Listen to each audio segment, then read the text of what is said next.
tales of the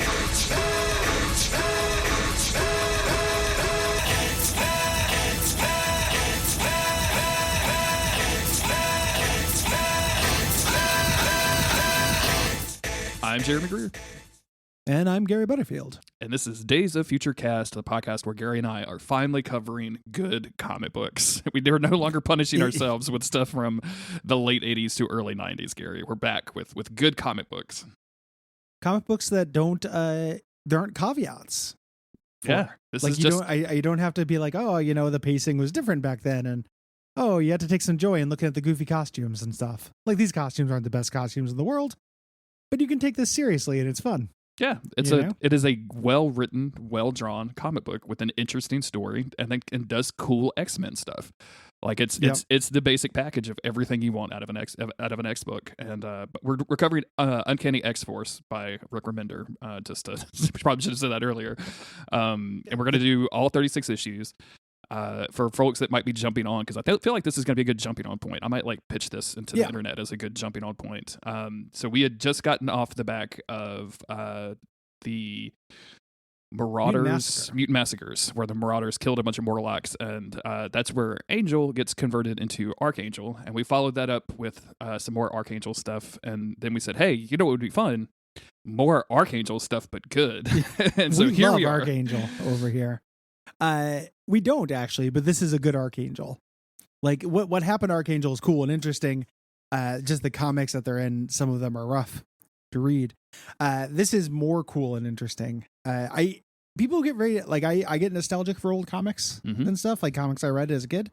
Comics have undeniably gotten better though. Like as time has gone by, I don't think that there's really much of an argument that Absolutely. like modern comics just read better and are better. Absolutely. Yes, 100%. I'm not you don't want to turn into like a crusty old grognard who only likes old stuff, in any medium. And with comics, it's real easy not to do that, I think. Yeah. Although, man, people sure do get mad about Mario. So people get weirdly nostalgic about Mario. He didn't do it. It's just his doing his voice. Chris Pratt called a shot. He's like, people are going to be amazed when they hear this. Like, I'm doing work that no one's ever heard before. And he just came out and he's like, what is this place? It's literally just confused Andy from Parks and Rec. The fuck? Yeah, it's like a joke. I just wish they would. Mad about it is also silly. I don't know why I'm talking about this, but I just wish they would hire voice actors for those gigs. Like I know celebrities, I guess celebrities are like a draw for that, but I can't imagine a kid is going to be like, "Oh, it's Chris Pratt as Mario." Like, wow, I got to go see that. Like, even with the Guardians of the Galaxy stuff and the Jurassic Park stuff, like I feel like the pitch for this is just Mario. Like, just let a guy play Mario. Like, I wish that regular actors never voice acted. Really, like I would rather just have voice acting be its own thing. Yes, absolutely. Because the idea is, you get Chris Pratt, and it's got to be an appeal because it's Chris Pratt. But that means he has to sound like Chris Pratt. Like he's just doing himself there. Or like you get somebody with a famous voice, like even somebody with a good voice, like James Earl Jones is the voice of the evil mailbox in Brave Little Toaster 2, or something like that. He's just going to be doing James Earl Jones's voice. Yeah. It's not a new thing. It's just how he talks, it's not that exciting to me. The only exception to that, I think, is speaking of, this is cartoons. I just like when I hear Peter Dinklage and Rick and Morty, I'm like, yeah, this I like this. This is good. But I just don't want to see it in Mario for some reason. In movies, it's definitely different. Yeah. Somebody in the Slack yesterday posted, this is really far afield, but it's just everyone's got Mario fever. This tweet thread from this person losing their fucking mind, and people making fun of Chris Pratt. Let me read this tweet thread to you. That sounds like it's gonna be long, but it's not that many.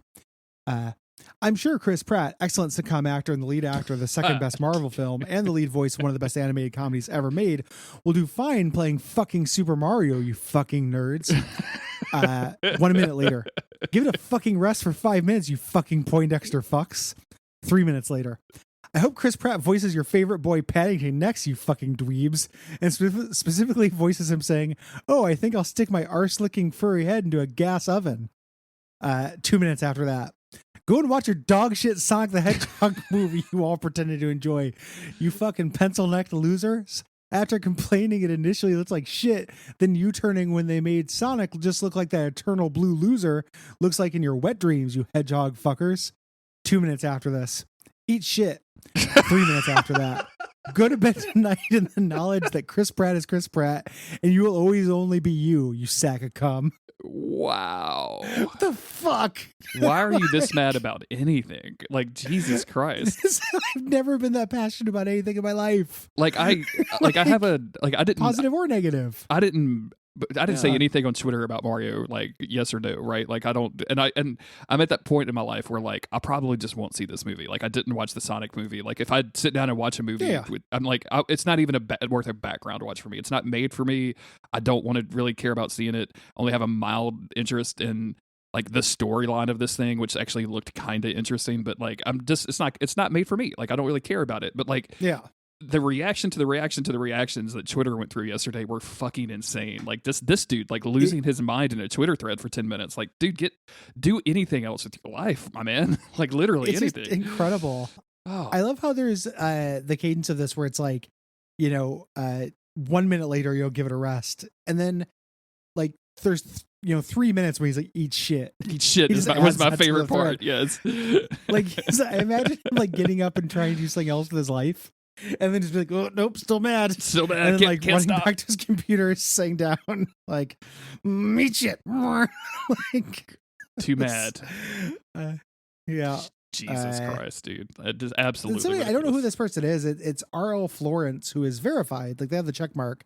So don't feel bad, like, blowing up their spot. It's not like I'm making fun of somebody with 3 dozen followers or whatever. I don't know who that is, but whoever they are, they're certifiably fucking insane. Writer, comedier, filmmaker, and poet from Glasgow. So, so he's a poet. He's a poet, and we didn't. You could tell. You hedgehog fuckers. You could tell because he said "eat shit." Why are you defending the Mario movie? Fuckers. What the hell? Anyway, Chris Pratt specifically, so mad. Anywho, X-Force. This is not that. This is Uncanny X-Force from 2010. Just to because there's a couple different runs. Yes. Of that. Let's go through our team real quick. Before we get going, because once we get in, we'll go pretty quick. Like this kind of jumps from scene to scene, but it's modern, so it doesn't feel ultra dense, and every page doesn't have a billion lines of dialogue on it. I think it'll move a little quicker. Mm-hmm. So we got Archangel, who we mentioned. Kind of ostensibly the team leader with Wolverine, I think, is the implication here. Feels like the team leader, whereas Archangel feels like the captain, whereas Wolverine feels like the owner, if that makes sense, to make that into a sports metaphor, right? Like he seems like he's like when he's there, everybody's pointing to Wolverine. When he's not there, everybody's pointing to Archangel. Yes. Yeah. Because this is Wolverine's next incarnation of like the Blade Squad, the old X-Force that we talked about. We got Psylocke in it. This comic has the proud distinction of being the first comic that made me like really like Psylocke. Okay. It doesn't come through so much in this first arc, even though she's good, but they're doing interesting things with her character, which I feel like people kind of stopped doing for a while. Like this is a well-written, fully realized Psylocke. Yes. It's grappling with the relationship she has with Archangel. It's her position on the team is this kind of like, not just ninja infiltrator Black Widow character, but she's also like the therapist and is there to keep Angel in check is really cool. And eventually, because of Psylocke, we're going to get into like some weird Captain Britain stuff and some other kind of weird stuff that's not we wouldn't normally see in like an X run. And I'm excited to talk about that stuff because it's very weird. I don't know if all of it is successful from because I read this just relatively recently, but it's going to be really interesting to talk about. Mm-hmm. We got Phantom X. Phantom X is back, doing good work, being silly again, like adding himself to the there's like interpersonal drama shit, like kind of a love triangle that happens in this arc. That's interesting. And we don't really understand his alliances, everything. Like he's not quite a true believer with this stuff, which we'll see. And then the thing remember I was most nervous about when people told me this was a good comic is that Deadpool is on this team. Mm-hmm. weird to have Deadpool on a team and not be the leader, and also have him be real good. But he's fun in this, and not like it's not all about him. So it's not just the quip show starring Deadpool. Yes. It's weird how they integrate him into a team in this. They do it pretty well. It's really definitely handled, because it could easily be like the Deadpool show whenever he's on the panel. And at the beginning, like when you start this book, you're like, oh, this is going to be the Deadpool book with like some supporting characters. And very quickly you realize that it's not, and it's got some real emotional undercurrents running through it. But the Deadpool stuff, like, really, it does its job, because it's kind of like the lighter, funnier moments of the book that really, really needs those light and funny moments to balance out all of the other shit that's happening. And it's like, so it's Deadpool perfectly placed and executed in a way where I've just enjoyed it, like, throughout the entire run. Yeah, very rare for me, because like I can enjoy the concept of a freestanding Deadpool from time to time, but it's a hard sell for me outside of the movies, which I like. Yes. But in the comics, I get a little annoyed by Deadpool. And then we have a 6th cast member coming soon, who is a real wild card, but we don't get him until the next arc. Yeah. We'll eventually get to him, and we'll talk about him when we get there. And yeah, this is I feel like we should talk about just the book in general. I wasn't here when this came out, so I came to this really, really late, and people just saying like, oh, Rick Remender is great. Like, I remember that being like a big conversation, like, oh my God, Remender. And so finally I picked up this book and was like, oh, they were right. This is really fucking good. Like, this is an exciting fucking comic book. And I was so happy to have the entire run at my disposal so I could just blitz through it in like 3 days, because it's that fucking good. I had a similar experience, except I didn't get the Remender kind of sell. People told me it was a good book, and I didn't believe them because of Blade Squad. Like, I'd read X-Force when it was, Warpath and Wolvesbane and stuff, and I hated that comic. Like, it was ugly and too dour, that Yost and Kyle thing. So it was when this had come out, I was just like, I'm not interested in X-Force. Like, them doing this like dark hit squad of X-Men is stupid to me. So yeah, I was just real ignorant and stopped myself from reading something good for a long time. I didn't read this until I got Marvel Unlimited, and we started doing comics for the show, and read it because people were talking it up in the Slack, and they were right. It's one of my favorite X-Men runs. I just before we get into this proper, I meant to mention this at the beginning. Can you mind if I shout out an article, since we're talking about like some X comics? Yeah.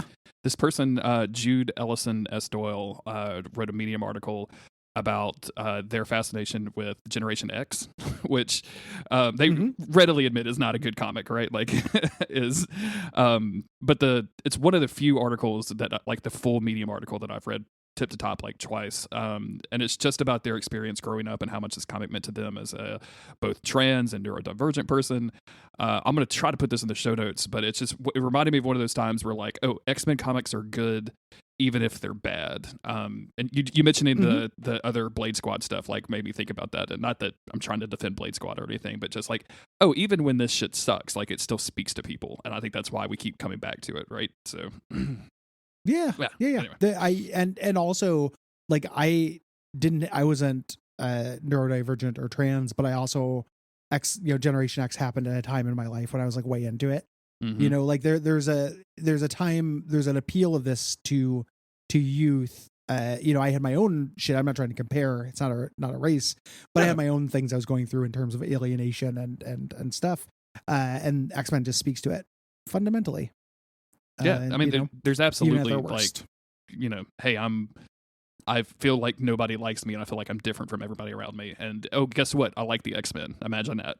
Like, there's definitely something to be said about that. This is totally a different tangent. I don't want to totally go on it, but that reminds me of how heartbreaking J.K. Rowling turning out to be a shit is, because tons of people had that experience with Harry Potter. And I'm not here to like fight my Pokemon, or compare the works. It just sucks that's forever tainted. Yes. Because people imagine if we wanted to go back and like talk about X-Men, but X-Men was made by one person and they were a fucking monster.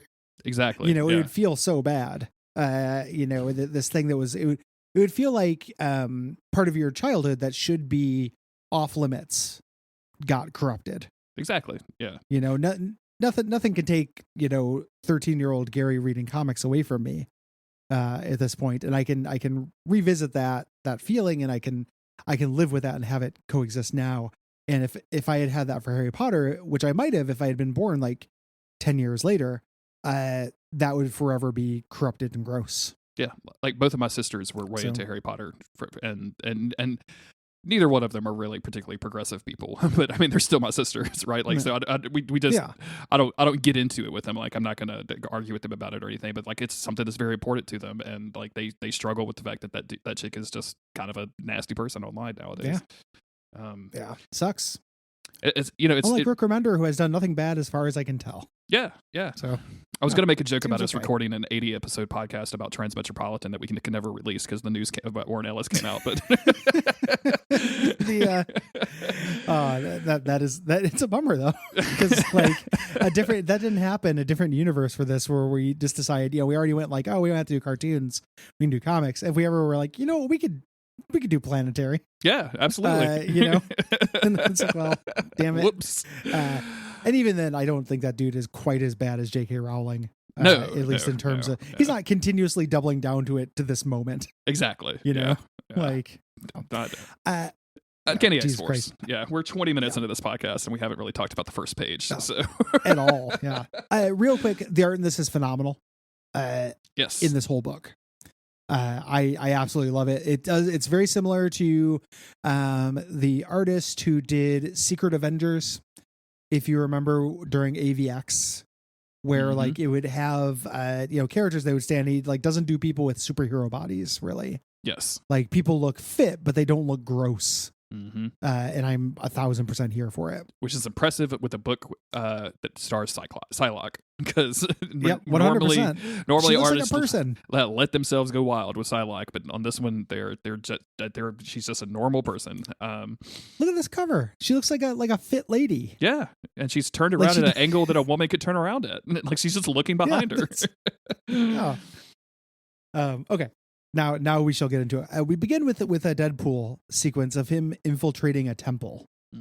Here, right in the middle of things. We don't know why or what the context of this is just yet. Yeah, but we know it's super dramatic and mystic because there's a statue.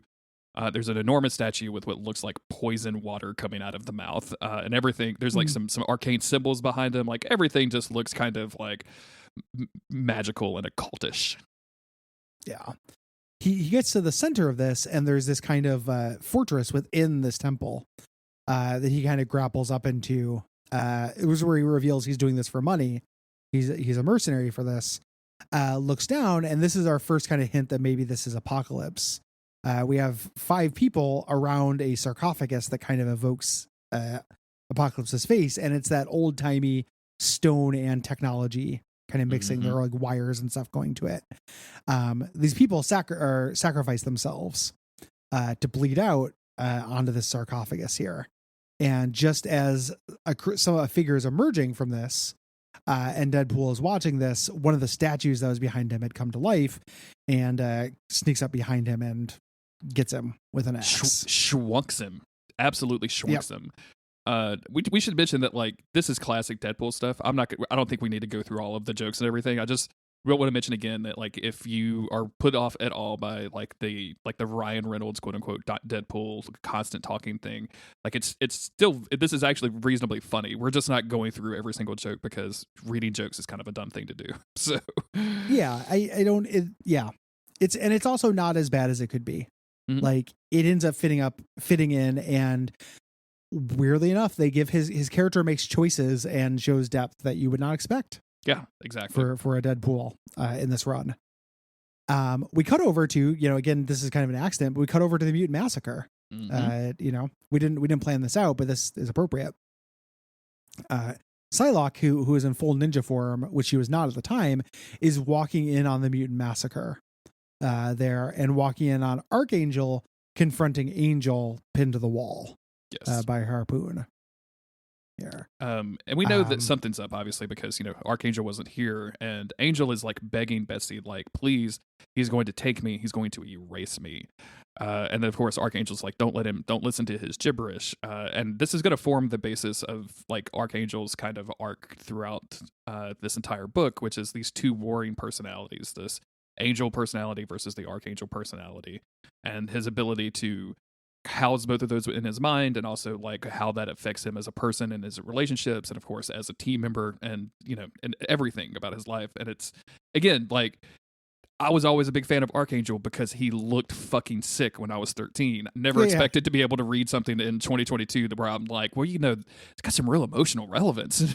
So that is like the secret to this book, is that other than Wolverine, who I've like read tons of good Wolverine stories with, everybody who's in this book are characters who I don't think of, I don't associate with like really strong character work, and really strong kind of emotional arcs.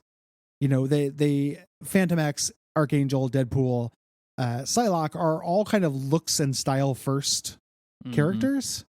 And this run is about exploring their interior lives, like, which I think is great. This is obviously a psychic scape. We can tell because there's fog and stuff. It turns out it's a nightmare. Psylocke wakes up, has this nightmare from Archangel shooting his little feathers at her, and she's sleeping with Archangel, or Angel, regular Angel. They're together, again, I think they've been broken up for a while before this, but they're together, and they're kind of laying out their relationship, talking about the foundations of trust and honesty, and kind of establishing that she is helping him keep Archangel in check. Yes. And how he is embedded in Angel's mind so deep that she's not just able to like psychically remove him without damaging Angel, right? Like, and she's kind of bemoaning the fact that she can't help more. But Angel is just trying to, like, hey, this is all good. You're doing your best. I'm doing my best. We've got X-Force. Like, this is what we're kind of meant to do. And then, we get kind of a connection with Scott. They mentioned kind of the overarching thing. This is a hidden team. Like, Scott is the leader of the X-Men, but Wolverine has kind of created this team off to the side where Cyclops doesn't know.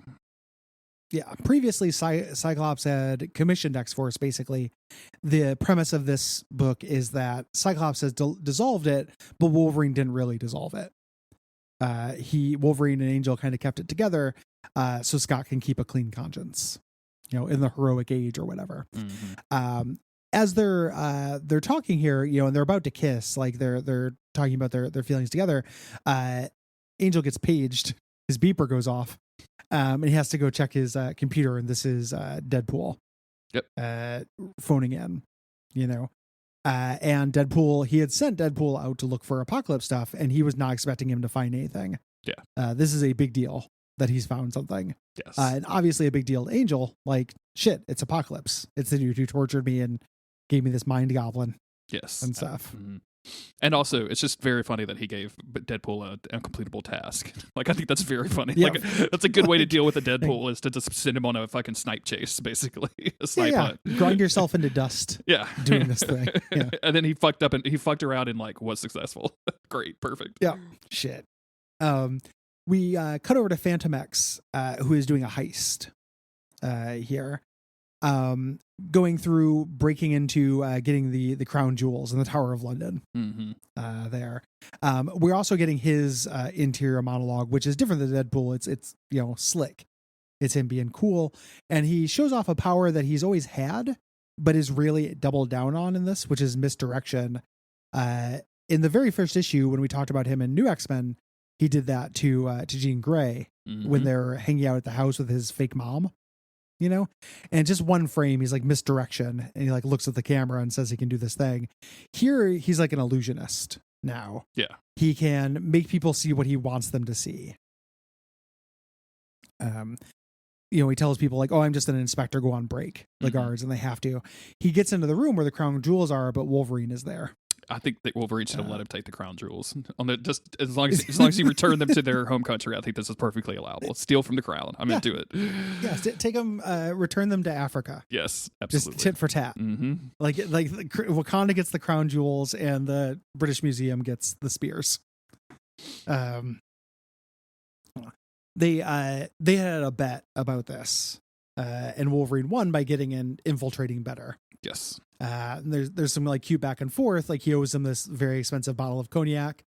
And there's a really good little bit here. Phantom X is like, how do you even know about that? He's like, I hope you choke on it. He's like, I'm not going to drink it. I'm a Molson guy. I'm going to sharpen my claws, disinfect the toilet, just like rub it in his face.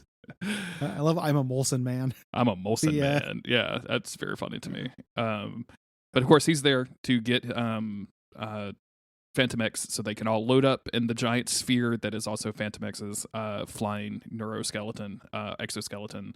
And it's time to roll out and go rescue Deadpool. This panel of this, mostly it's almost an entire page of them like Wolverine crouched in the seat with his leg spread, like doing the man spread thing, and like Psylocke looking all fucking cool. Like this just looks so awesome, dude. Like you hear like a techno soundtrack to the back of this somehow. You know what I'm saying? Like the soundtrack of Drive is happening while this scene is going on, and I'm just into it. It's real badass, and like what a cool like helicarrier, or fantastic car for the group. Is Eva, this like gigantic sphere, this biosphere that they float around in. It's really cool. They're heading there and they're discussing it. They're basically talking about Apocalypse and what they have to do with this. They introduce a couple little plot things here. First, like Betty cannot read Phantom X's mind. His damping plates are in place, and they start kind of flirting a little bit, starting that little love triangle that's going to happen with this. Is it really a love triangle if like it's just two people who are in a relationship and a person that just isn't, that kind of wants to be? It's like a love parallelogram or something. Like I don't know what the shape of that is, but yeah, he's trying to drive a wedge. He's trying to make it into a love less than sign. Yes. We also introduced some like conflict between Wolverine and Archangel, because even though like Archangel is ostensibly like we said the captain of this team, like Wolverine is overseeing it, and he's concerned because he's so close to the situation with Apocalypse. Like he's obviously got a ton of personal history, and he's wondering if Archangel is going to be able to be objective. To which I want to respond like, Wolverine, look in the fucking mirror, my dude. Like, what are you talking about? And also, and he was also turned into a horseman. Like, so was, Wolverine was as well. Like, it's pretty ridiculous. There's, it's real good stuff there though. Where he's like, I'm the man who's talking. He's like, yeah, which one of you? Like this isn't like Warren. You're fucking nuts. And Warren has been nuts for a while in this, which is a cool direction for his character, which previously had none, which we talked about. So they're getting ready, to go through there. They try to scan, they're not getting anything, but Archangel understands, he knows Apocalypse's tactics, don't scan for what's there, scan for what isn't there. Yep. And they find within the mountain this secret base. So they're going to head down in. So real quick, because at the end of this issue, there's like an encyclopedia's worth of stuff that happened to Warren, which just reads like a no good, very bad day, right? Like it's just a series of unfortunate adventures with Warren Worthington. But we saw him earlier with his like feathered wings, and then can he just like turn into the Archangel persona with the metal wings at any time, or is that's not a costume, right? Like he's doing it's a physical change, right? Yes. Okay. He can go from Angel to Archangel. Okay. Now, and Psylocke is keeping him from letting the Archangel persona stay. Okay. That's what I thought. I just kind of wanted to talk about it a little bit because I think it's a real interesting aspect of his like power set, I guess, at this point, to being able to change like that. It's real cool. So he's not just like a scary metal man all the time. Yeah. Because imagine trying to sleep in the bed with that dude. Comic where it's like, oh, that scary dude. He's like, I was not always a gnarly dude, or whatever he said in that X Factor comic. They park and they dive down the same vomiting statue that we saw Deadpool jumping in, and they're all Apocalypse always has to have a gigantic statue of himself vomiting up green stuff. It's in his rider, man. It's the first thing he wants to see when he wakes up. 100%, dude. I don't blame him. I mean, yes. I've got a statue guy. I don't have a green vomit guy, but I could probably find one. Yeah, and it's time to fight a statue. And this is our first big like action scene, and it just sets the tone for this entire series, which is it just looks fucking cool. Like it's just awesome. Yeah. All of the action. The fights are. Oh yeah. The fights are great, and X-Force get their ass handed to them a lot in this. Mm-hmm. It's making me realize that was a big part of what I liked about Mutant Massacre. Like I want my superheroes to lose, at least until the end where they don't. Yeah. Mm-hmm. But I want them to be real vulnerable, and Wolverine, who's like basically unstoppable, just starts, fucking up the statue. He can't quite get purchase on it, and the statue slices him in fucking half. We're going to find out this isn't just a statue. This is one of the horsemen. This is War. And when you get cut by War's axe, it makes you get enraged and possessed. Yes. By feelings of war. And that's not what you want to have happen with Wolverine. No, not in the least. Here. Now Wolverine, who is just chanting like bloodshed, horror, gore, loss, murder, fire, wrath, it starts attacking, the X-Force team. So Archangel is going to handle him while Psylocke and Phantom X take over the statue. Psylocke tries to do her little her psychic stab into War, but she gets taken over too. Like this back feeds into her, so she starts like doing the whole chant thing until Phantom X has to like literally rip her off of him before she gets completely possessed. Yep. And she's that's what his mind is. It's hollow room encompassed by sorrow, echoing unquenchable lust to conquer, and I love, Phantom X like, okay, good. That helps. Yeah. Like just, responding. Also, while this is happening, like, and Phantom X is doing this, he's like just constantly talking about how hot she is. Like her hair smells like jasmine. Yeah. The scent ignites an idea in my second brain. Like, okay, calm down, my dude. We're on the job. The scent, ignites an idea in my second brain is a scary. That's a gross thing to say. The way he stops him, he does his misdirection to make him fall in love. He made the War statue fall in love with her. And he blows up. Yep. Like he's going to be back, but he blows up. Real cool creative use of powers to stop something that is obsessed with hate and destroying. Yeah, it's so much better than just dropping a wall on something, which I feel like that's 90% of our superhero solutions up until recently. We would have been 6 walls deep if this comic was written in 1980. So many walls would have been dropped on people. Oh man! Already? Meanwhile, Wolverine is just about to fuck up Archangel. Archangel has been holding back because he could probably shred Wolverine, but he doesn't want to. And this gives Psylocke enough time to stab Wolverine with her psychic stabby knife and release the possession, basically. And Wolverine is like, yeah, I've tasted that poison before. Like I've been there. So it's only been 36 seconds that this has happened in, but they're ready to roll. Yep, they have to go because they have to go quick. They go over to like Apocalypse's weird insect priest like machine things. These things are great. They've got Deadpool down on a table and they're checking him out. He's singing, he's being Deadpool as he's getting vivisected, because that's his whole thing, until he gets saved.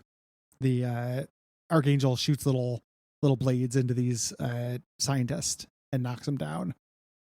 I love Archangel here. Just where is he, moron? Is he near? Like the absolute disrespect everyone is treating Deadpool with is perfect. Yes, yeah, it's the perfect level of what you want to treat Deadpool with. And it's time to go. So we're going to murder ourselves back to Eva and fly out of this whole operation. Yeah, they have to go because Eva, they found him. They want to find Apocalypse, but Eva lets Phantom X know that this whole thing is a ship and it's about to go. Yes, sorry. And when the ship takes off, anything that's down here is going to get vaporized. Hell yeah. Because that's exactly the way I want my ships to work. Like I just want to vaporize a hole in the ground every time I take off. Yeah. Eventually, it's like you're a Bowser boss fight at the end of absolutely of Super Mario World. Yeah. As they're leaving, there's going to be goons to fight here, so we get some action as they kind of fight their way out. Yep. Here, Deadpool's pretty much shreds them. Jump through. Yeah. Run and jump through a window and land on Eva. Cool big action scene. It's awesome. Yeah. And after this, we kind of have a Wolverine asks Archangel, like, how long have you known? And he's, basically, how long have you known that they were trying to bring back Apocalypse? And Archangel's like, I wasn't sure, but I had, Deadpool hunting this for years, trying to find anyone who would actually attempt this. But that's definitely his ship. That was war that we fought. This is, the last horsemen have been assembled. They're bringing Apocalypse back. And we get our first picture, our first glimpse of the other horseman, which is just a drummer from the Civil War, which is when they start actually introducing these guys. I love that dude. Really fantastic. Yeah, this dude rocks. The Last Horsemen are awesome. What they're doing is they've taken off and they're opening the door. There's a old lady who is not one of the horsemen. She's like an AI of the ship. Took me a minute to figure that out. I was like, that's a weird famine. But she opens the door to welcome Apocalypse.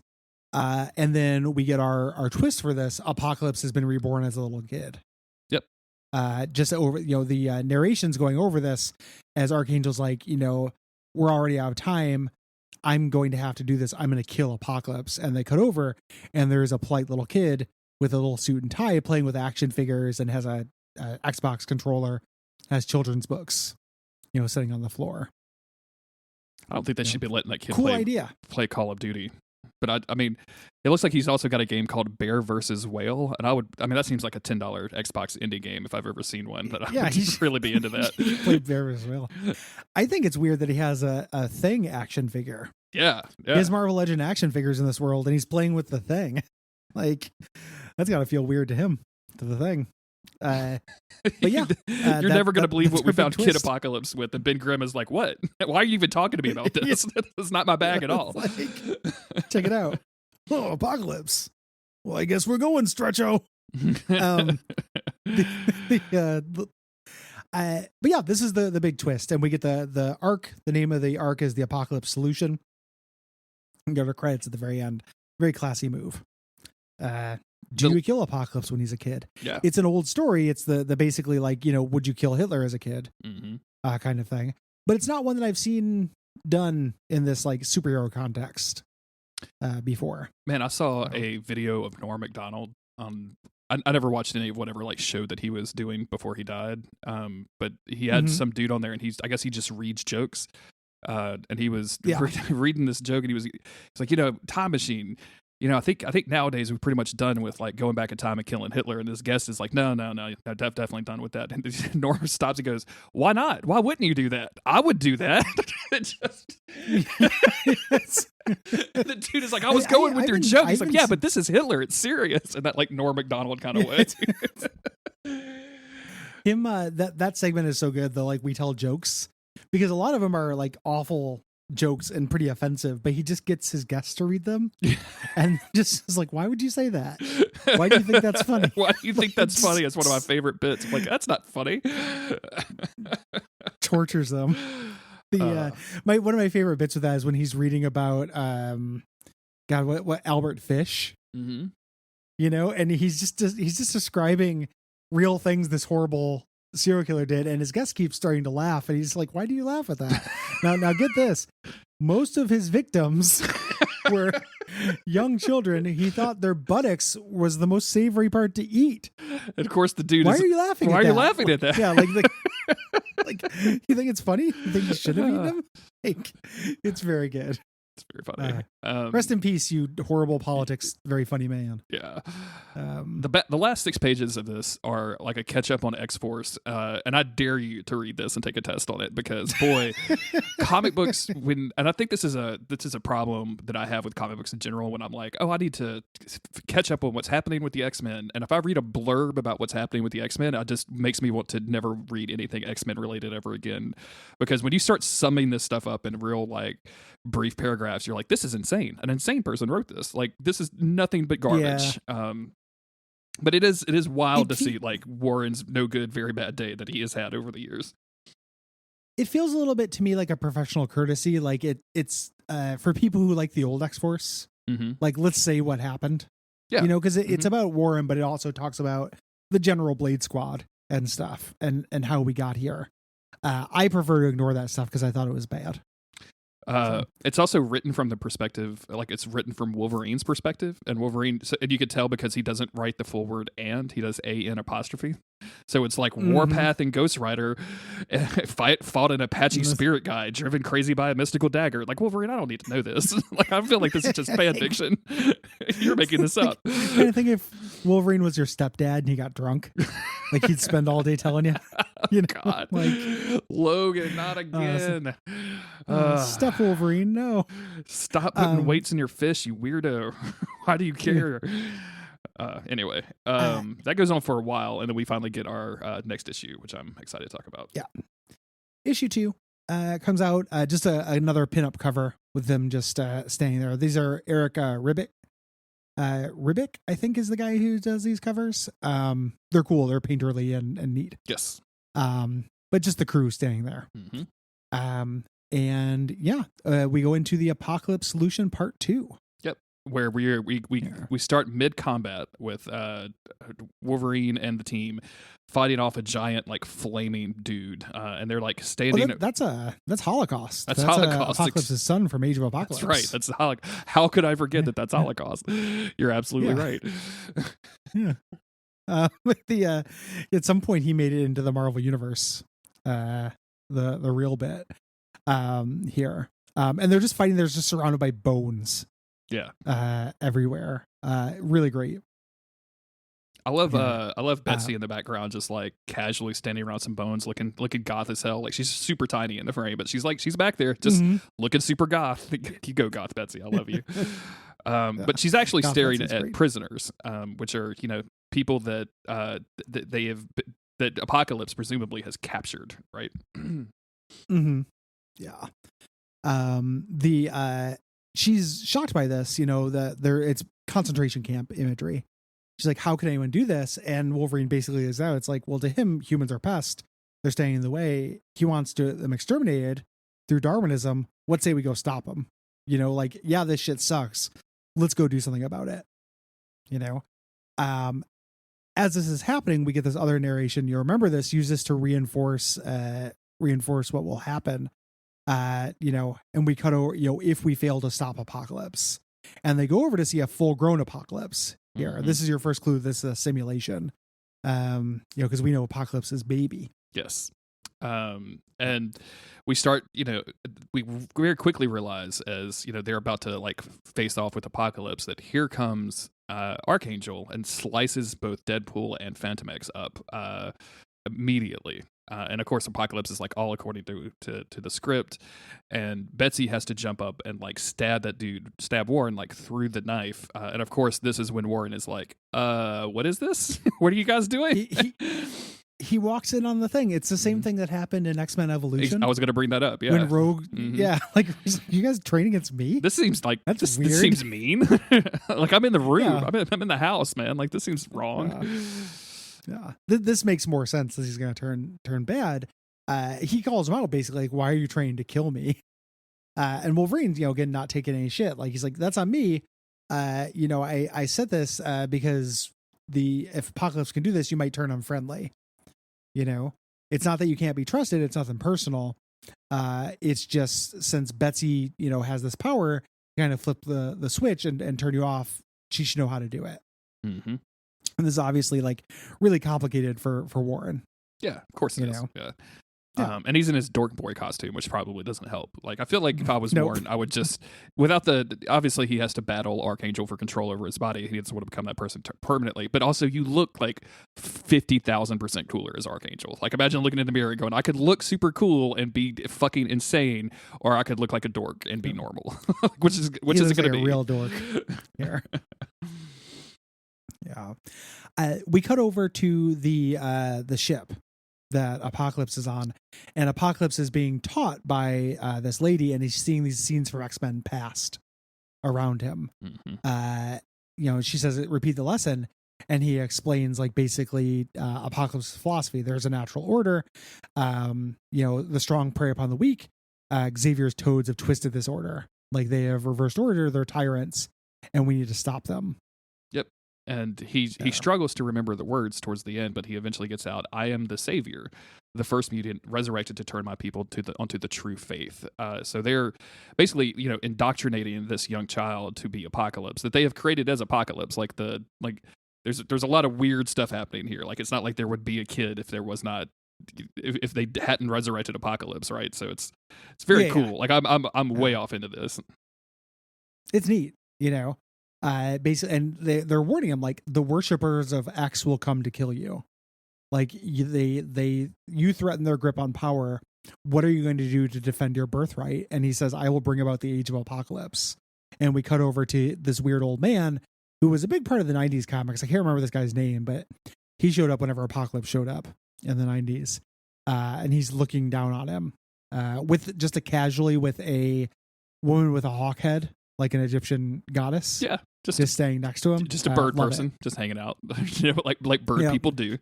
Love it. Angrily looking like a bird. Real good. We switched to the headquarters of our X-Force, which is located in Sedona, Arizona. Have you ever been to Sedona, Arizona, Carrie? No. It's like a vacation spot for like 60-plus-year-old people. Like, it's the most tame place in the fucking world. It's like, oh, did you know that rocks could be pretty sometimes? Let's go there. Like, it's that kind of thing. I've never been to Arizona. Like, I've never been to the Southwest. Oh yeah, it's like the one quadrant of the United States I'd never touched. I should go visit at some point. It's pretty. It is, because I lived in Phoenix for 5 years ish, and like Sedona was like an hour away, and I drove to Flagstaff a few times. It's very, very pretty, and it's just monstrously empty. Like, there's just, once you get out of the city of Phoenix, it's just flat for what feels like years. I used to joke you could follow. That's Arizona. Yeah, it's and now it's apparently filled with like Republican racist. It's really weird. It's a really weird vibe. I did not get that vibe at all when I lived there in like 2004. But it's been a long 2 decades, I guess.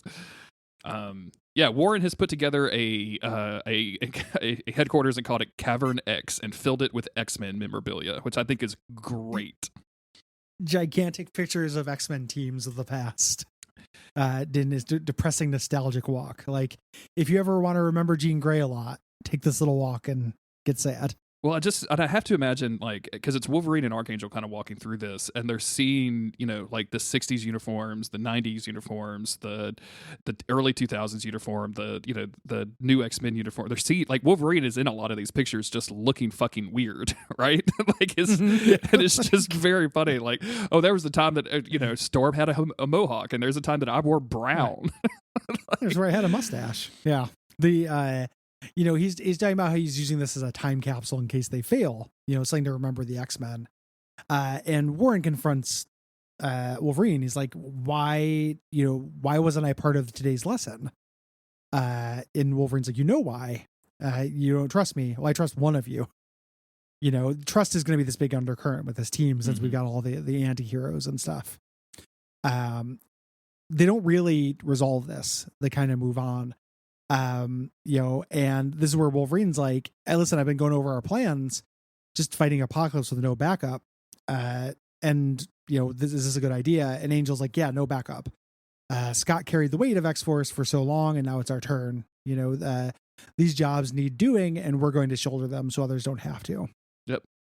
They go into another room where it's just more memorabilia. I love this, like Jean Grey's Phoenix uniform, Havoc's uniform. This is great. Like a Sentinel head. Do you think that they know that these uniforms are here? Like, because this, if you didn't know, like if I just walked into your house and you had a tube of my clothes, like, oh, this is what Jeremy wore to Duckfest in 2019. Yeah, I do have what you wore to Duckfest in 2019 because you left your Dolly Parton I left that shirt. I do have a tube of your clothes from Duckfest. That's right. You have a very sweaty Dolly Parton shirt. I haven't seen. It's been washed, but I do have your clothes from Duckfest. It's real weird. Like, if Warren's just been quietly collecting everyone's uniforms when they no longer want them. Like, are you gonna use that? I don't know. I could use it in a project or something. And then he just has this huge cedar chest full of everyone's old outfits. It's gross to put this thing together. It's real gross. It's weird. But yeah, they have like a stuffed brood and stuff. It's great. Like, cool bat cave. Like, the X-Men never had a bat cave, and this is kind of their version of that. Yeah. No. We're meeting up with the other team. We're doing research, which of course Deadpool finds very boring, but they're trying to find basically who has been financing this whole operation. And of course, this is Phantom X doing the work while Deadpool jokes in the background. Deadpool saying, we've actually figured it out.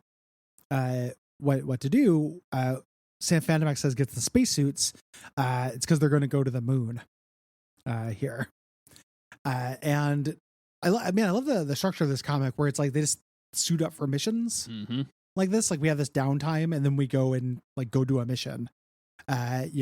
Warren goes and talks to Psylocke to kind of have it out about everything, but then also to say like, hey, gear up. We're going. Yeah. She recognizes he's still upset that she's been training to kill him all day. And she basically explains it like, we lost Kurt. This is, I think during Necrosha or something, Kurt lost because he teleported his arm into somebody. She just says, she's been feeling it, like this hopelessness, this unending loss. And when I was feeling that, the only thing I thought of was you. You don't need to worry about our relationship. Like I was practicing to kill you, but you're my man. Yes. Till the end. And I'm not going to let Apocalypse have control over you. And and she kisses him and then walks away, and he is just like I love like goofy love struck Warren who's just like, oof. I did not realize that I knew I was rich, but I did not know that I could pull a 10 because wow. Yep. He is just like goofily into this. And then they go to fucking space and they're in spacesuits, which is one of my favorite X-Men things ever, because the spacesuits, like Deadpool and Psylocke both have like fucking swords on the back of their spacesuit, which is just funny and great. It's perfect. Sure, rad. Eva can go into space, of course. And they're talking about their targets on the blue area of the moon. Back big area for the X-Men. That's where the Phoenix, big dark Phoenix fight was, and everything. Best case scenario, we get Betsy in there and she cooks his brain. But if the opportunity presents itself, don't falter. Just go for it. If you can kill him, kill him. Just go. Stop. Don't wait. Don't do anything. Yes. Let's do this. They're approaching, they're getting closer, and it all seems like very easy. It's like the right stuff or something. But then War, the Horseman, who is not in a spacesuit, just runs at them and smashes a gigantic axe through Eva, their ship. This is the 2 issues of the X-Force is totally being fucked up. Yeah. For 2 issues, and it's super great. Good.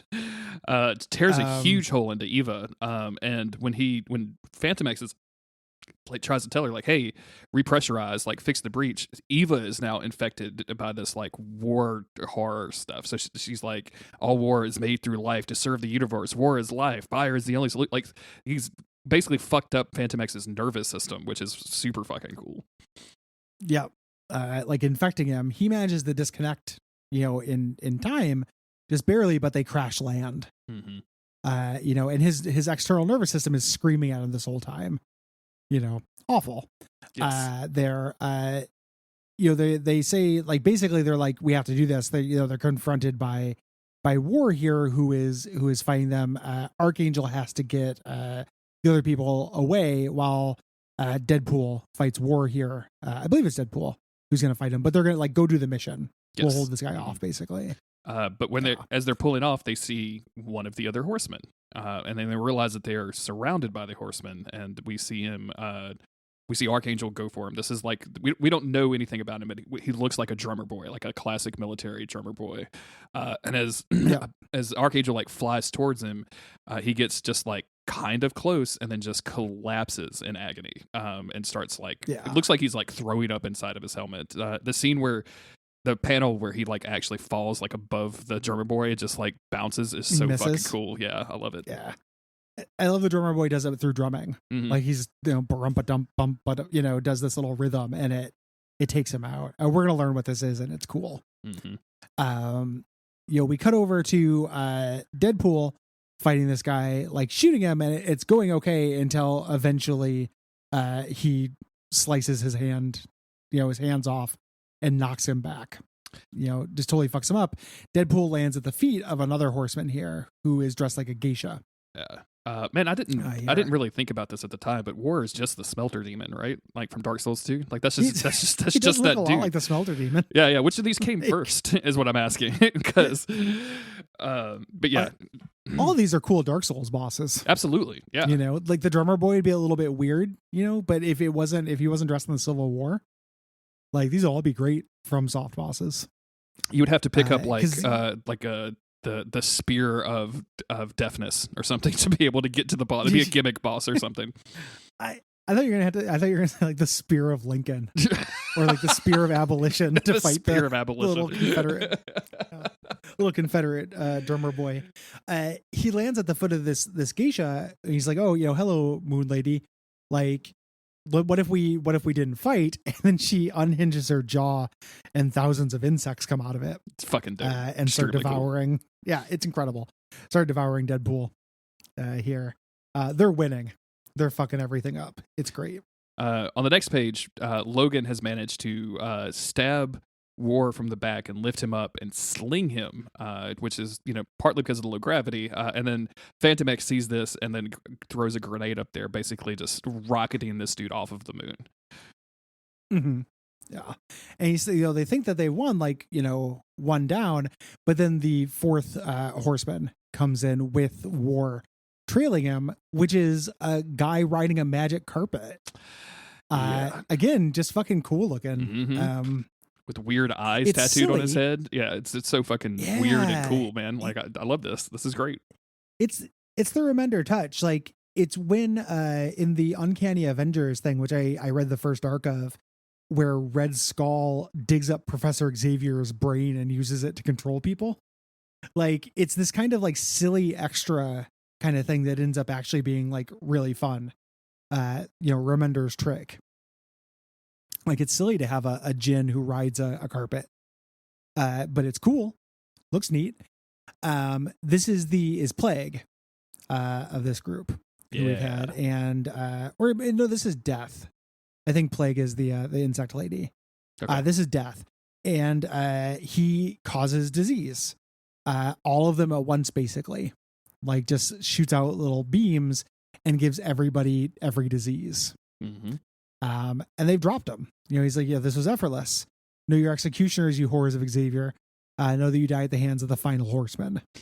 When we get our team shot. Do you think of them? Do you think Apocalypse looks for people that use words like horrors of Xavier, or do you think like he like trains that? Like which one is it? Like do you think that he like teaches that? Is that the curriculum, or is that just like natural born dramatic? I bet you he teaches them, not him. Because he's getting taught right now. But I bet you the same people who teach Apocalypse teach these guys this. It's he gets the official version, like, oh, the worshippers X will stop you, and this is the below Titanic crew, sure, with the salty language. Mm-hmm.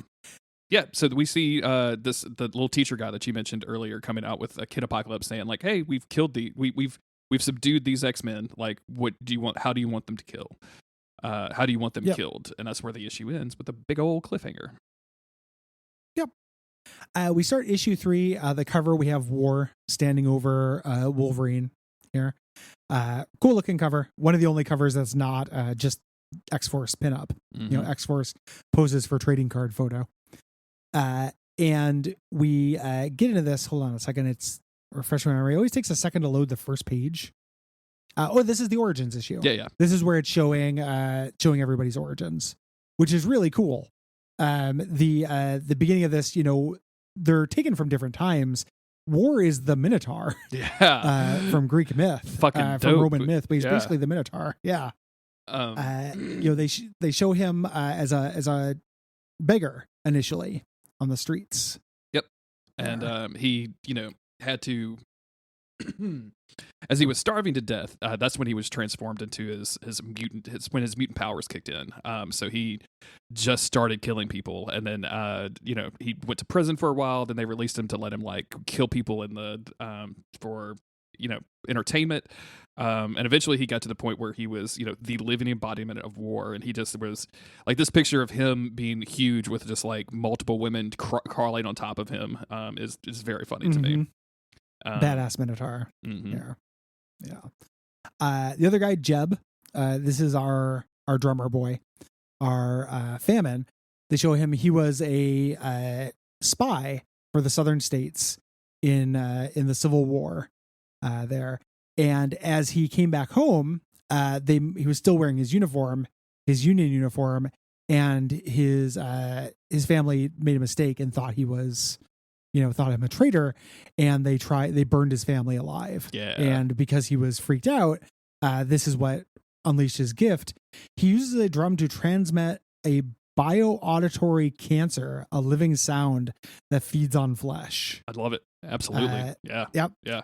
Absolute nonsense. Perfect nonsense. And this is also where we see the narration of this, right? Like, so this is Apocalypse's buddy, like introducing these people to Apocalypse as candidates to be, as a fully grown Apocalypse, as candidates to be the next Horseman. Yeah, time recruiting. And we said plague earlier. This is famine. I knew we weren't right on plague. And I wanted to go pestilence, but I was thinking that wasn't right either. So this is famine. Yeah, this is famine. We cut over to our plague, our pestilence rather. This is Ishisumi, the geisha girl, who I'm not using that derogatively. That's how she's dressed. Yep. In this. She's was always jealous of the people around her. Her father was very overbearing, and at one point, because of this, her mutant gift manifested. She opened up her mouth and thousands of other bugs came out to disfigure all the women in the village to make her the most beautiful. So none could outshine her because the bugs ate everybody. Hundreds of these beetles ravaged hundreds of women before returning to her. And then she has the memories of them mutilating her once the beetles go inside her. I know you're again. I know you're caught up on What We Do in the Shadows now, because I've seen you tweet about just it. about. But you've gone through the genie stuff in the most recent season. Yeah. This has big I'm gonna this disfigure everybody so that I'm beautiful. Has that big make everybody else's dick in the world smaller so mine's the biggest in the world. Good catch. Yeah. So dude, that is one of my favorite jokes of all time. I love that. It's so fucking hysterical. We only have a couple more episodes left, but we're going to a film festival this weekend.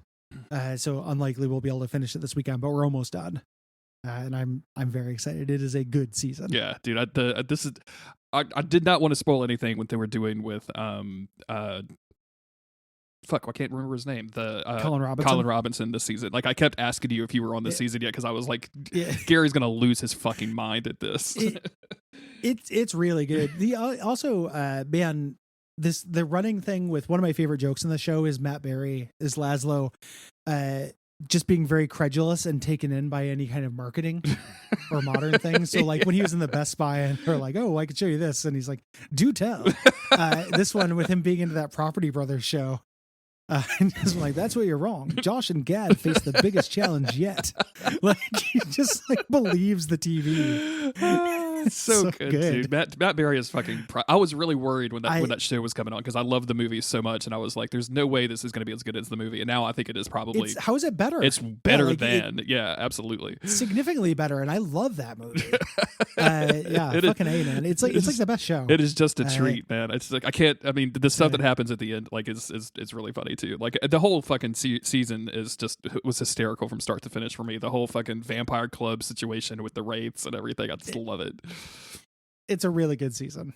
I'm way into it. Super, super good.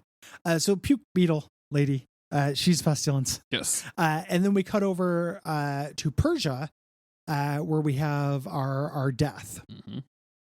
Here, I'm trying to find his name, Sanjar, who stole rare treasures from his masters, because he felt he was owed, kind of like an Aladdin thing almost.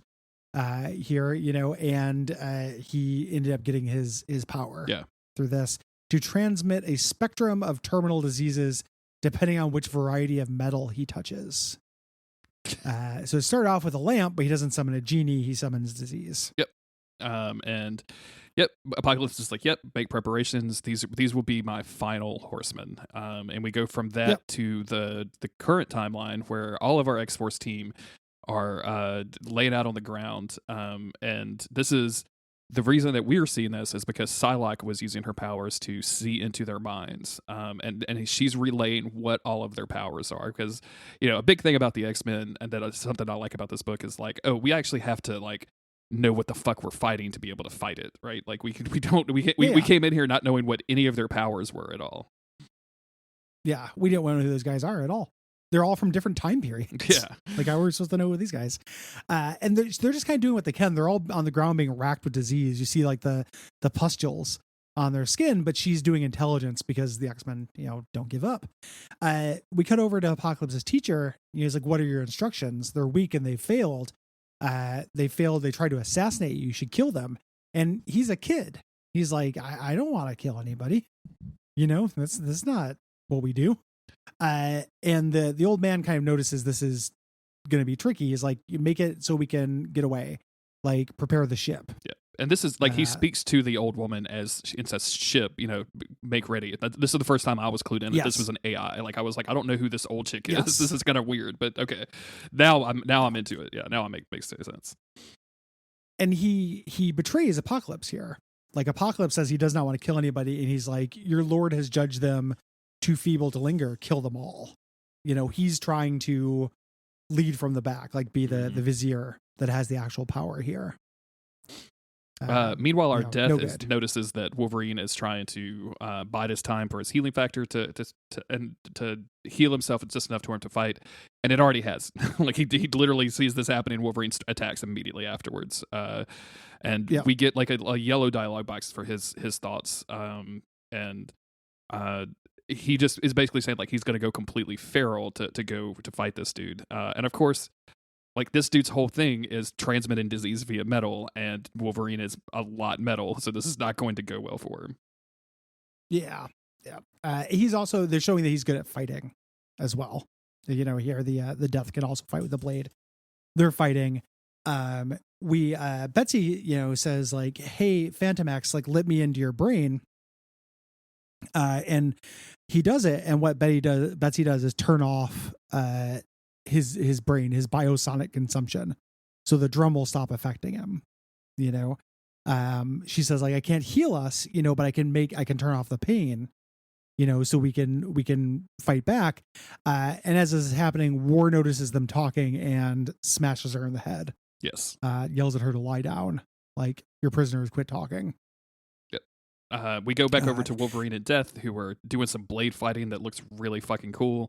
And as Wolverine like stabs him in the stomach with all 6 blades, the dude just smiles and is like, you don't really know what my powers are, do you? Like, we're gonna like, and Wolverine realizes too late that this is what the guy wanted. And then all of a sudden we get this, like, he transmit this weird disease into Logan, and we see like him almost literally melting. Every terminal disease that has ever fallen man, surging in succession to short circuit and overwhelm your immune system. Evolution prevails. Yeah, very cool. The War walks away with Betsy, because keep in mind that Phantom X told him that he was in love with her, before, like way back in the issue 1, or issue 2. As this is happening, Phantom X is fighting the Beetle Lady, and he uses his illusion powers to summon her father to dress her down and slap her, but really it's Phantom X, and he knocks her out. Yes. His illusion power is crazy powerful in this book. Yeah. And I think it needs to be. Like, you need to give Phantom X something else to do to match in. And I like that it works. He was just an acrobat with guns. Yeah, exactly. Before it was, it would have just been, there's way too much duplication in terms of verb set to make the action scenes exciting in the old X-Force. So like, doing this spices them up tons. And it's also something that's like, I feel like this is a power that is like uniquely a comic book thing. Like, it would be very hard to make this work in any other medium, right? Like, it would be obviously books, but like, this really like sings in a comic book, because you could just literally draw it, and it just looks like you can see exactly what he wants it to look like. I think it's just really cool. Like, I like this whole thing, I guess is what I'm saying. Yeah, it's a little bit like when the Guardians of the Galaxy thought they got the Infinity Stone because Thanos made them think they got it. Yeah, exactly. In Infinity War. It's like that kind of thing. So very, very powerful. We cut over to our other X-Force members who are in real bad shape. Deadpool has had the ship beaten out of him, and Archangel, who's starving. Archangel kind of crawls towards him, makes a little tent out of his Deadpool parachute thing. It looks like he's got really like a just a a belt, like a Batman utility belt full of this stuff, right? Like it's hilarious when he slings out a fucking pre-made tent with this, just the Deadpool logo. It's fucking hysterical to me. Mm-hmm. It's real good. They're just to kind of protect Warren, and Warren looks like he's starving to death. It's famine got him his auditory cancer, and he gives him pop rocks and soda, which he previously had said was a myth about that making him explode, but it's the only food he has on him from that. The art style mixed with how silly this is really good. Really, really good. Yeah. It's also like reading that X Factor run that we just read right before this, where Jean Grey gets hit by famine and has to go eat a hot dog, like a garbage dog. All those ground hot dogs. Yeah. Like, is famine the best X-Men villain? It might be, because like you just fall down and have to eat whatever you find on the floor, and it's great. It's so good. Oh man, why are you eating floor chicken? Yeah. So hungry. Back over to Wolverine, where our boy Death is just kind of doing the villain thing, right? Like, I've spent decades waiting for this, and Wolverine is doing the narrating of, my cancer is filling my lungs, strokes followed by seizure, and he's trying to like crawl right back to Death, who is just like, be honored in Salvador, prizes your death, that kind of thing. So it's not looking very good at all. Pounding him with disease. He's pushing past it. It's a classic Wolverine thing. We cut over to War, who muscles past some guards. I don't know who these guys are, just some dudes. Yeah, Larry and Tom. Larry and Tom, the Ozymandias. I always forget that. That's the name of Apocalypse's nerd. Mm-hmm. He pushes past him to go into his chamber there. We cut over to the death guy in Wolverine's face, taunting him, and it turns out he had been using his powers on the geisha. Yeah. On Pestilence. Yes. So Phantom X, maybe a little OP, so that he could just switch people out in the middle of a fight. Yeah, it's a little bit much. Like, it is good that they powered him up, like as we were saying before, but it gets, I don't want it to turn into ceiling collapsing. Mm-hmm. Like it just being the only go-to to fight anything, like a one-size-all solution. But it's good. It's good here. And he there's a limit to it. He's like, I can't maintain this. He knows that I swapped you. Listen, what is our plan of retreat? Like, Ava is infected and demolished, and Wolverine says we're not retreating. We do this or die. And like, they're in really rough shape. Yeah. At this point, we have to do it, basically. And this kind of freaks Phantom X out, because Wolverine's like, we do this or we die, and he's like, we're all dying right now. Like, you're dying, and I've never seen you die before. Like, this is crazy. Yeah. Like, this doesn't happen. They look in and they see all the horsemen kind of come back in. They've been defeated here, even though it was basically a draw. And they head into the portal where Betsy went. Yes. With War. And we cut over to this like really great scene. You expect this to be a fight or something like that, but War is just hanging out in his bed, talking to Betsy, because he's not felt this in forever. Like, he's been countered by love. He's like, I want to kill you, but there's a thing, I can't ignore it. The man said it, and then it was true. I love you. It's a little bit unclear whether Phantom X has to maintain his misdirections, which, like, it just said that he did. And this was a misdirection, but he doesn't have to maintain it. But maybe this guy wanted to love her anyway. She's Psylocke. Like, he's a 14-year-old boy at heart. Well, I think maybe there's and I don't want to get too technical, because like that probably makes powers very boring, but like, he did this with the guards when he was stealing the royal gems, right? Like, he was like, I'm an inspector, go for a walk, and the guys were like, oh, you're an inspector, which feels different than making someone believe see something. Exactly. Yeah, like, this is belief versus illusion, and I feel like this, like, they're playing with that a little bit. And honestly, I don't care, because I was so shocked when I turned the page. I fully expected, when I saw War coming in and like dragging Psylocke in, I fully expected for that to be Phantom X using his powers to get inside. Right? I thought so too. And then they completely pulled the rug out from under me. So when this happened, it's so funny and good that I didn't care. I was like, this is great. Like, even if it was an accident, right? Like, even if Phantom X didn't realize he would believe this forever, right? Like, it's sending someone to count 1,000 grains of sand or whatever from Preacher. It's weirdly sweet. Yeah. Here too, Betsy plays along with it. She's like, "Oh, I'm also conflicted. We're on other sides of this, but we have this desire together." And they kind of do like a mice and men. He's like, "Oh, no one's going to mistreat me again." And she's like, "No one's going to hurt you again, Decimus. Not anymore." He's like, "Oh, you know my name." Like he's a simple man. He's a sweet idiot. She kind of reaches up and pets him and touches his chin. Here, it's a great little moment, and she does it to get close enough. He mentions, he's like, my rage is faded. In your company, my lust for war is faded, and she uses opportunity to stab him in the head. Yep. Your mind is no longer guarded by it. Now I can do this without getting infected and take you out. That was that was what was protecting him to begin with. We go over to the ship's AI, who is leading young Apocalypse to safety because this whole thing is about to teleport. And young Apocalypse just says, "Ship, will there always be bad people trying to kill me?" And the ship says, "Yes, it will be easier once you are able to rule the world," which is a great. Yeah, it will be easier. Like I'm not no lies detected. We cut over Wolverine and Phantom X sneaking their way in to do this, kind of planning this fight. But then the ship starts taking off here. The place starts going down around their ears. It doesn't really take off. It teleports, but it's same thing. It still creates a big blast crater. We cut over to Deadpool and Warren. Warren has ceased to be responsive. Apocalypse is playing with his toys here, but Betsy has snuck into his room. This panel, which is like 1/5 ass cheek, is extremely funny and great, man. I really, really, and 100%, like it's funny and it's good. Like it doesn't even feel like gratuitous for some reason to me, but like it is just a really cool shot, especially because her sword is on the other side. Like she came in to kill, and she sees this child playing with his toys. That's where we end it with her like walking towards him, as presumably she's about to murder this child. Yeah, the ship is teleported away, but Betsy's on it. Is the implication here, or about to teleport away if it hasn't quite.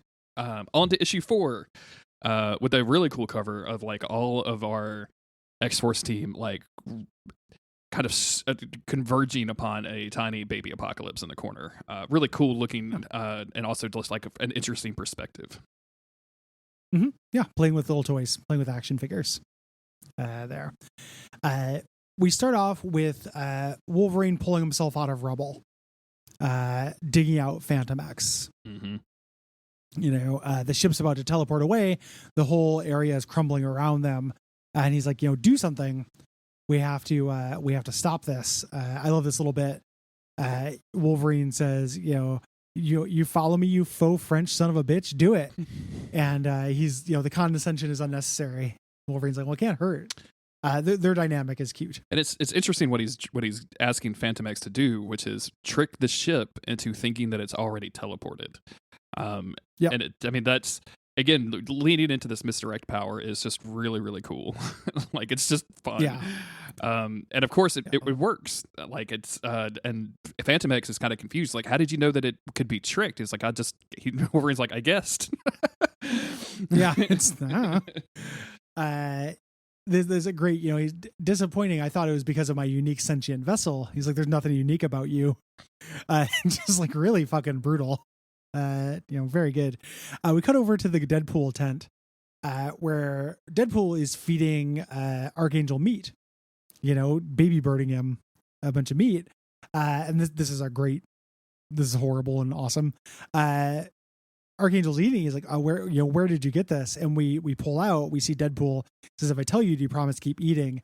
He's using a knife to slice off bits of his arm to feed him because he'll regenerate. God, so gross and cool. Yeah. I'm into it. It's super gross and cool. Yeah. Totally into it.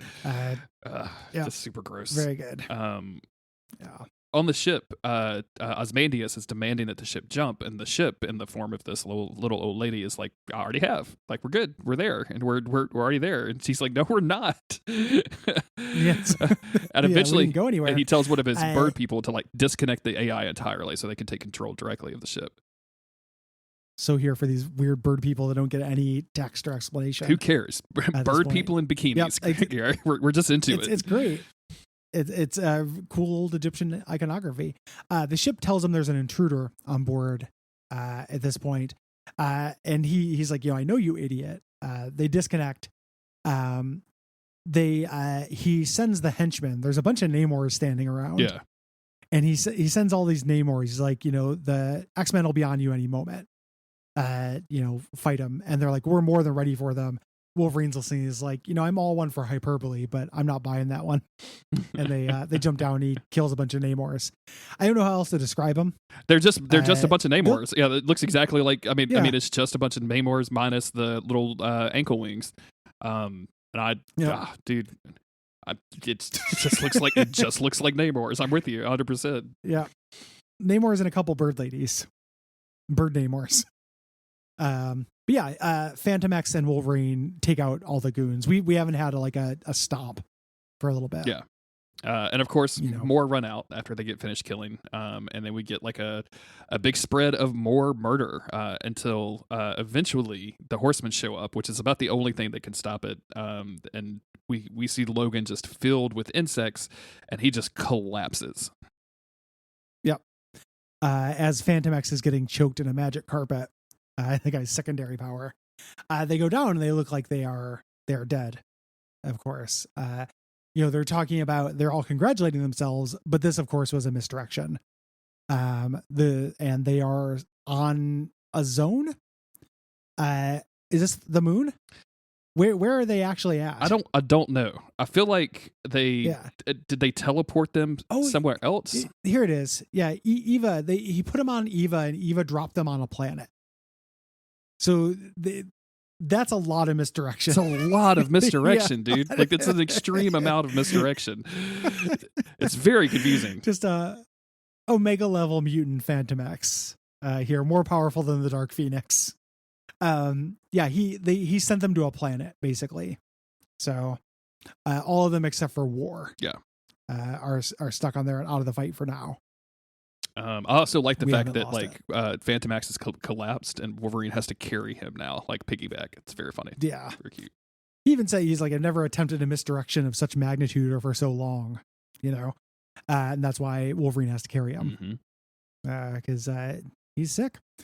They're making their way off. Again, everyone's trying to find Apocalypse and get him here. Betsy's the only one who knows anything about it. I love Ozymandias realizing that the Horsemen are gone. They're like, they just got on the ship and left? Like, how is that possible? He is just as incredulous as I am. He sees that Psylocke is in Apocalypse's chamber. He doesn't see Apocalypse, though. So I don't know, did he still live? They can't tell with the ship's intelligence down. And this is where Archangel and Deadpool bust in. And Archangel just murks Ozymandias. Slices him up because again he's not fucking around. Here, and they very quickly make their way to Apocalypse's chamber, where they break open the door, meet up with Wolverine and Phantom X, and then they find Betsy Psylocke, but standing in front of Child Apocalypse. And the first thing she says is, "You will not harm a child on this, or harm a hair on this child's head." So she is stopping them from their primary objective, which is killing Apocalypse. And before this, they'd shown inside Warren's head, he was gearing up. Like the evil voice is like, you will take your place at your master's side, and him being like, no, I will not. He's having this internal struggle. No one was expecting this. Yeah. To come in and have a teammate guarding Apocalypse. Wolverine tries to calm everybody down, but Archangel is really amped up. It doesn't matter if man or child, the result's going to be the same. It's not an innocent child. That's a bloodthirsty monster. Yeah. And Betsy's like, no, it's a kid. We can't kill this kid for what he might do. What would that make us? Heroes. We'd stop the Armageddon that he's going to cause. This is what he does. And Akaba made this doe-eyed child to deceive you. This is all part of the plan. This is a defense mechanism. And Betsy pulls out the big guns when, because Archangel says there is no rehabilitating that thing. And she said, would you not extend the same clemency that we afforded you? Like, what if we had just let you? What if we had just abandoned you when you became infected by Archangel? Like, why can't we, help him? And of course, this like sets off his like internal battle. So Archangel takes over more control. Like, and he's battling like, serve your master, kill these assassins, kill them all, protect your master. No, kill the boy. He's going back and forth, and like Betsy is like, oh, we're about to pop off. We're about to start fighting. And they do. Like, he starts slinging his blades at Betsy, and she starts, she has to defend herself against him. Yep. While this is happening, the rest of the team are staying there, and Angel's like, Logan, do it. Since I'm distracted. Logan pops claws. Betsy gets the better of Archangel and is about to stab him, and then Logan's like, no, Betsy's right. Like, we shouldn't do this. Like, it's a kid. We can't do this. Archangel says, I agree, we shouldn't, but we must. And gets up and stabs them and starts walking towards the kid. This is great. Like, I know what's inside you. You put a piece of it in me. You'll grow to hurt millions of people. And Kid Apocalypse is like, I won't, I swear. He's a kid. He's scared. He's crying there. He's like, you can't help yourself.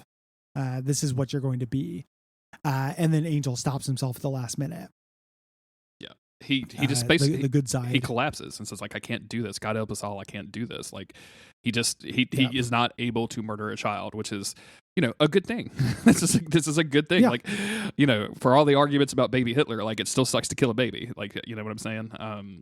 Yeah. And Wolverine is, I do it. Wolverine is like, it's, but yeah. Why would you do that? Like, yeah, of course I would try it. Like, yeah, like, why did you do that? Like, he's real bad. He did Holocaust. And Wolverine is like, you did the right move. Yeah. We're going to take him back. Like, we'll rehabilitate him. We'll train him. Like, this will be like, he's already thinking like the Xavier method. And before he can even complete that sentence, we hear a gunshot as everybody looks around and realizes that Phantom X has just fucking murdered this child. Just shot him in the head. Yeah. Obviously a redirect, right? Like, obviously a misdirect, rather. And I think that's probably why they have him do the misdirect so many times. To hammer home his abilities. Yeah, that you can't trust things that Phantom X does in the thing. Like, he misdirects the reader as well as the characters in the book. We're going to get into this later. Yeah. But they're all shocked. They don't really have time to like debate it because the ship starts shaking and they have to get out before it teleports. Yep. Phantom X like closes the kid's eyes. They all load back up on Eva. On the ship, Warren has like his, again, like this is why I was asking like his angel wing. Like this, it looks like he took his mask off because he's got like Warren Worthington's head and Archangel's like wings at this point. But it doesn't matter. I don't actually care this much. But everybody looks a little fucked up about this mission. Like everybody is quiet. Deadpool just looks confused, which is appropriate. And then we just see them flying back towards Earth as we end this particular arc. And yeah, like holy shit. Like either you catch on that like, oh, this is probably misdirect, or you think like, oh, we just murdered a kid. Like our team did a mission and murdered a child at the end of it. Like that sucks. Yeah. And we're going to get into that, but the next arc is an alternate reality arc, where they start bringing in Deathlock, which if you had asked me in a million years whether I would like a comic with Deathlock or think Deathlock was cool, I would say no. But he's cool in this. Yeah, absolutely. And this next arc with like this alternate reality and everything is really cool. Yeah. And Deathlock being around this team was something that really, really surprised me as someone who like was there for the inception of Deathlock and was like, yeah, this should be cool. Like, I see why you guys made this, and I see why you made it for me, but like, it's still not that cool. Like, I remember thinking that, like, somehow you missed the mark on this. But like, this really, really fucking nails it. I think I'm like 99% certain I've told you this before, but like, also Agents of S.H.I.E.L.D., the TV show, spent like 8 years and made a cool Deathlock character during that 8 years, which is fucking wild to me. So. Oh yeah. You did tell me about that. Like they did a good Ghost Rider. Mm-hmm. They did good Deathlock. They did a few good Absorbing Man. Yeah. Mm-hmm. Huh. Maybe someday I'll watch it. No, you will not. You will not watch 120 or I think it's like 130 episodes that are all 45 minutes long. Yeah. Like there's absolutely no way. That's a year of my life. I can't do it. I think the math on that checks out. A great opening arc. Like, I wish I had read this when it came out because it would have like hooked me in at the time, just really compelling stuff. And yeah, I'm really excited to keep up with it. Yeah. and continue covering it.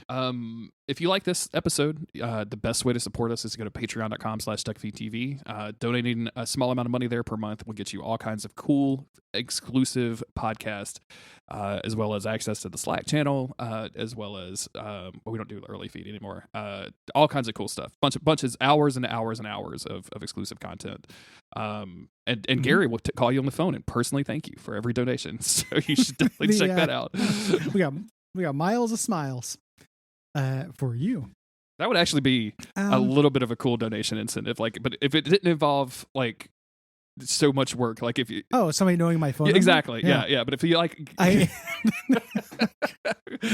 there's Google Voice and stuff like that, but I'm kind of good. I don't it's real weird that my entire job is basically talking on the phone. Mm-hmm. And then the second it comes to actually talk on the phone, I want to die. Absolutely. 100%. Yeah. I hate it so much. This is fine. If it's for content, it's fine. I'm happy. If I'm just talking, I turn miserable. Like I have friends from back home. They're like, hey, we should schedule a phone call. And I'm like, yeah, absolutely. We'll do that. And then no. I would just rather die. I love them so much and I would love to hang out with them. I just absolutely have no interest whatsoever in talking on the phone. It's not like, do you have any interest in talking about Fallout 3? Because we can. I'd rather schedule a podcast about Fallout than talk to you on the phone. Yeah, can we somehow record this and it can be about something? And then I'll be okay. Oh man, that's very funny. Yeah, I don't. It's weird. One time, Chris and I had to get on a phone call because a company wanted to sponsor Monster of the Week, and they were like, "Let's set up a call." And it was one of the few, very, very. It's the only time, as a matter of fact, that any of this sponsor stuff has been like remotely interesting to me. So I was like, I think we should do this. And so like, I had to call Chris on the phone, and it felt dramatically different than just jumping on like a Discord call or whatever. Like it was like, this is fucking weird. Your voice sounds different. Somebody's gonna call us. This is just strange. I do not like this. It's absolutely fucked. Like you and I like can hang out in real life and be fine. Mm-hmm. Like you and I could sit down at a place and just talk about non-content and be happy. But if you make that over a phone, not in a million years. It's really And I used to do it. Like, but my friend Derek came and visited. I was remembering how he and I used to put on the same movie. Like we'd watch HBO. And just have the phone on, and we wouldn't talk like the whole time. We'd talk every few minutes, like when something happened. Mm-hmm. We'd just like, hey man, do you want to watch Batman? Like Batman's gonna be on, and we would just watch like 1989 Batman, sitting on a couch, mostly silent, while on the phone. I wanted to be on the phone, even if I was not, talking. I just liked the phone. Dude, I remember spending bizarre. hours on the phone with like girls in my teenage years, right? Like talking to a girl, for the same girl, like not just like for like 3 hours or something. And I think about it now and I'm like, I mean, me and Autumn may get like 45 minutes of direct conversation a day. Like we're busy. We got shit to do. But it just makes me wonder, like, what the fuck did teenage Jeremy have to talk about for 3 fucking hours? Like, what was I doing? I have no idea. Man, and it's funny because people will say like, oh, the art of conversation is dead. Like, oh, you don't even just like talk to your wife. Like, what are we getting? Like, I don't know. We know each other. The idea of just sitting down and just talking for a very, very long time, like that can be very good. That can be a great experience. It's not the kind of thing you should really be expected to do on the regular, I think. Yeah. Like Autumn and I will like I said 45 minutes and I'm actually correcting that in my head because like probably like when we're obviously like we'll hang out and like watch TV and chat over that, but like when we make dinner every night, right? Like Autumn likes to cook, so we usually make a meal every single night, and like I hang out in the kitchen and we bullshit and that's fine. But like if she's out of town and I'm at the house, like she calls and like, oh hey, I'm back at the hotel, love you, bye. Like we don't spend how was your day? Okay, yeah, good. Okay, we do a little check-in, but we don't spend more than like maybe 15, like neither one of us want to at that point, because like if she's out of town, she's probably been working all day, and both of our jobs is talking to people, so when we get done, we're like, okay, I'm done with this, I don't want to do anymore. Exactly it. Like you got to be able to turn off. So speaking of which, let's turn off this podcast. Thanks everybody for listening. Yeah. We appreciate it. You can leave us ratings, reviews, tell your friends.